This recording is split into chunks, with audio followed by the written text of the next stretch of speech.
Okay, good morning. Habang ako'y nag-aantay ng aking maintenance o gamot ng aking anak, ang mensahe ko lang sa mga veterano, pensioner at sa lahat ng Pilipino, walang manluloko kung walang magpapaloko. So, dito sa veterans, marami na akong complaint, pero almost natugunan naman nila. Kasi kung hindi ka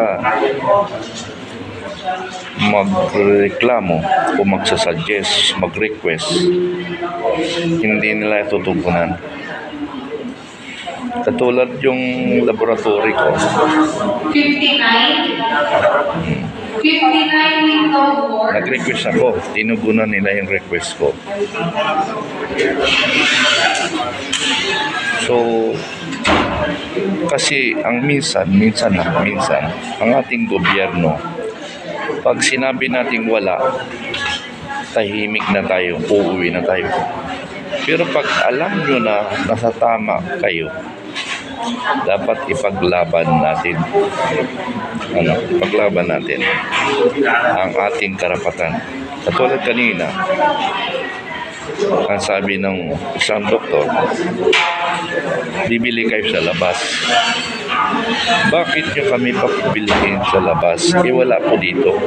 Hindi nyo na yung concern, doktora. Concern na ng management ng veterans yan. Sa kanila ako magre-request. Di ipapatawag ako. Sabihin nyo, sinabi nyo sa akin. Ganun lang kasimple yan.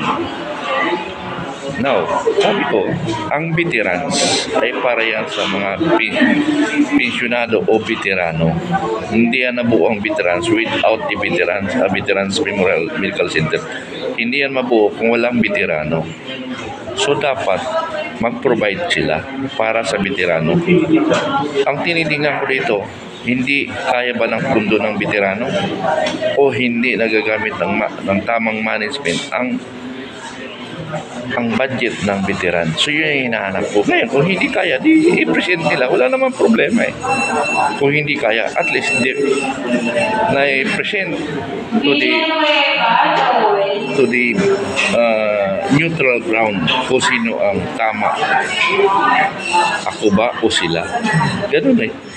Hindi yan nakikipag-away kasi sabi na nakipag-away. Hindi.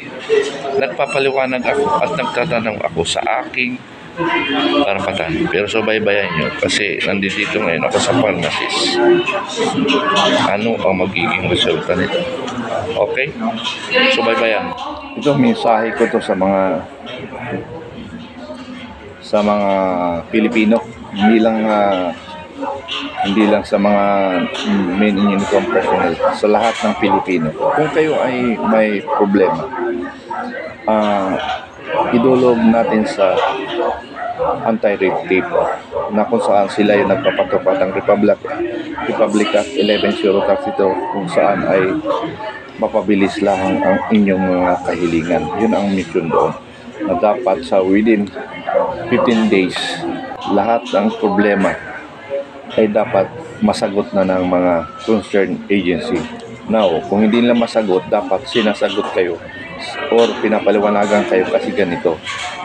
If there is no explanation after 20 days, that is already violated. Nagkasala na sila sa batas. Batas 11032. Yan ang tandaan nyo lagi sa lahat ng gobyerno. Now, kung sa civilian, paano nyo makuha? Kasi ang ARTA ay para sa government lang. For example, isang example na ito. May problema ka sa cooperative sa ating sa MUP.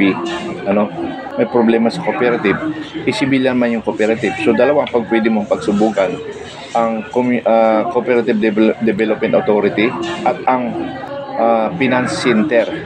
Ang Finance Center, dahil accredited ang lahat ng co-op na pwede mag-deduct. Accredited yan sila sa finance. So doon kayo magreklamo. So ang gagawin ng finance, kung talagang gagawin nila ang trabaho, cooperative, mayroong reklamo sa iyo dito. Paano ito? Ngayon, kung hindi ko ayusin ito, ako naman na maimbestigahan. So dapat ayusin nyo ito. Dahil pag hindi ko nasagot sila within 15 days, kami ang mananagot. So dapat tulungan nyo kami sa solusyon. So mag-uusap sila. Now, kung hindi nila natupad ang within 15 days, sumulat na kayo agad sa anti-red tape. Ang kanilang Gmail, okay, complaints with S dot arta puro small letter dot government.ph. Yun lang yun, yung kanilang email. Online lang ang reklamo, hindi ka na magpapagod, hindi ka nagagastos. Kunting tiyaga lang at kaalaman sa computer. So, ganun. Okay, kung sa civilian naman, for example, sa barangay, okay, barangay is government, at mayroon ka mga kahilingan, may reklamo ka sa inyong lugar. Halimbawa, maingay ang iyong kapaligiran, gusto mong dapat mapatupad ang batas, sulatan mo ang barangay. Sumulat, kailangan sulat kasi dokumento yon. Dear Kapitan, kung po pwede sana magawa nyo ng paraan ang aming lugar dito na pagkatapos ng alas 10 ay sana wala na nagiinom. Pero maliban lang kung may mga okasyon. Kung may okasyon lang. Pero kung wala na mga okasyon, lagi-lagi na lang inom hanggang lampas alas 10 ng gabi, ay pakitugunan nyo. Okay. Sa loob ng 15 days, si Kapitan hindi sumagot. Yun na yun, dadalihin nyo na sa anti-red tape. Pero be sure, sumulat kayo at natanggap nila. Para wala silang makawala doon sa batas ng Republic Act 11032. Ganun yun. Ano pa mga halimbawa, mga kaibigan? Kasi ang anti-red tape, wala silang mga advertisement. Ako na lang mag-advertise sa lahat ng Pilipino. So, ulitin ko, ang anti-red tape ay nagpapatupad sa Republic Act 11032 kung saan mapabilis ang lahat ng kahilingan ninyo sa loob ng 15 days. Ang minimum yan is 3 days, in the maximum ay 15 days. Okay, so binibigyan natin ang allowance ng 5 days, baka nagkaroon ng delayed communication. So kung umabot ng 20 days, wala nang dahilan para hindi makarating sa inyo yung response kung sino yung sinulatan mo. Ngayon, kung hindi nila sinulatan, sa anti-red tape na kayo tumakbo para sila nang bahalang mag-usap. So, ganun lang kasi sistema.